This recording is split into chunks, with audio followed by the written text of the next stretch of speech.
নমস্কাৰ, আপুনি চাই আছে অমৃত লাইভ। এই মুহূৰ্তত লৈ আহিছোঁ আমি ৰাজ্যৰ বিভিন্ন প্ৰান্ত তথা দেশৰ বিভিন্ন প্ৰান্তৰ পৰা কেইটামান অতিকৈ গুৰুত্বপূৰ্ণ খবৰ। অসমত 19 লাখ চৰকাৰী গৃহ আবণ্টন, 18,30,400টা গৃহ নিৰ্মাণৰ অনুমোদন। এতিয়ালৈ 11,63,471টা গৃহ নিৰ্মাণ সম্পূৰ্ণ হৈছে ৰাজ্যত। সংবাদমেলত এই তথ্য প্ৰকাশ কৰিলে মন্ত্ৰী ৰঞ্জিত দাসে। এক গুৰুত্বপূৰ্ণ খবৰ, নামভৰ্তিৰ বাবে নতুন নিয়ম মানিব লাগিব মেট্ৰিক উত্তীৰ্ণ শিক্ষাৰ্থীসকলে। একাদশ শ্ৰেণীত নামভৰ্তিৰ বাবে অনলাইন আবেদন কৰিব লাগিব এতিয়া শিক্ষাৰ্থীসকলে। নতুন নিয়ম অনুসৰি অফলাইন পদ্ধতিৰে শিক্ষানুষ্ঠানসমূহত কৰিব নোৱাৰিব আবেদন। দৰ্পণ পৰ্টেলৰ জৰিয়তে নামভৰ্তিৰ বাবে অনলাইন আবেদন কৰিব লাগিব শিক্ষাৰ্থীসকলে। 29 মে'ৰ পৰা 9 জুনৰ ভিতৰত শিক্ষাৰ্থীসকলে কৰিব লাগিব অনলাইন আবেদন। নামভৰ্তিৰ সকলো কাম অনলাইন দৰ্পণ পৰ্টেলৰ জৰিয়তে কৰা হ'ব বুলি ইতিমধ্যে শিক্ষা বিভাগে জানিবলৈ দিছে। লগতে জানিব পৰা গৈছে যে এগৰাকী শিক্ষাৰ্থীয়ে সৰ্বাধিক 5খন শিক্ষানুষ্ঠানতহে কৰিব পাৰিব আবেদন।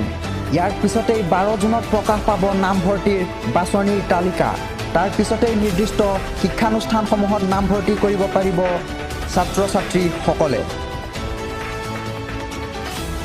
আধাৰ কাৰ্ডৰ গৰাকীৰ বাবে আহি পৰিছে এক ভাল খবৰ। প্ৰতিগৰাকী আধাৰ কাৰ্ডৰ গৰাকীলৈ এই বিশেষ ৰেহাই।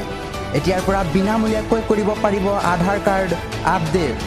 অহা 14 জুনলৈ বিনামূলীয়াকৈ আপডেট কৰিব পাৰিব আধাৰ কাৰ্ড।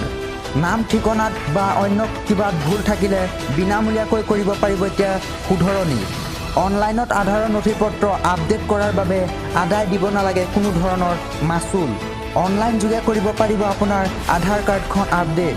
UIDAI জাৰি কৰিছে এই বিশেষ নিৰ্দেশনা আৰু তেওঁলোকে জনাইছে যে অহা 14 জুনলৈ বিনামূলীয়াকৈ কৰিব পাৰিব আধাৰ কাৰ্ডৰ আপডেট। আৰু 14 জুনৰ পিছত যদি আপুনি আপডেট কৰিব বিচাৰে তেন্তে আপুনি ভৰিব লগা হ'ব পাৰে টকা।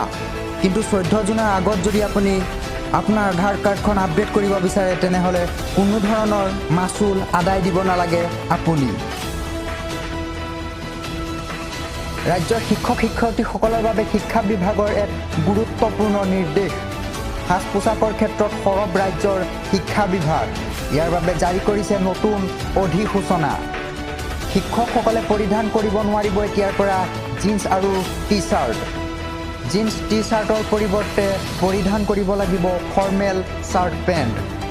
লগতে শিক্ষয়িত্ৰীসকলে পৰিধান কৰিব লাগিব মাৰ্জিত শাৰী নাইবা মেখেলা চাদৰ। এই মুহূৰ্তত আমি আপোনালোকক জনাইছোঁ ৰাজ্যৰ শিক্ষা বিভাগ কঠোৰ হৈছে শিক্ষক শিক্ষয়িত্ৰীৰ সাজ পোছাকক লৈ। এতিয়াৰ পৰা শিক্ষকসকলে জিন্স টি চাৰ্টৰ পৰিৱৰ্তে পৰিধান কৰিব লাগিব ফৰ্মেল চাৰ্ট পেণ্ট। লগতে শিক্ষয়িত্ৰীসকলে পৰিধান কৰিব লাগিব মাৰ্জিত শাৰী নাইবা মেখেলা চাদৰ। আৰু এনেধৰণৰ সাজ পোছাক পৰিধান নকৰিলে ব্যৱস্থা লোৱা হ'ব সেই শিক্ষক তথা শিক্ষয়িত্ৰীজনৰ বিৰুদ্ধে। আগন্তুক 5 বছৰ অতি ভয়াৱহ হ'ব পাৰে বিশ্ববাসীৰ বাবে। সংঘটিত হ'ব পাৰে ভয়ংকৰ প্ৰাকৃতিক দুৰ্যোগ। ৰাষ্ট্ৰসংঘই জাৰি কৰিছে এই সতৰ্কবাণী। এই মুহূৰ্তত আমি আপোনালোকক জনাই আছোঁ ৰাষ্ট্ৰসংঘই জাৰি কৰিছে এক বিশেষ সতৰ্কবাণী আৰু অহা 5 বছৰক লৈ এই বিশেষ সতৰ্কবাণী জাৰি কৰিছে ৰাষ্ট্ৰসংঘই।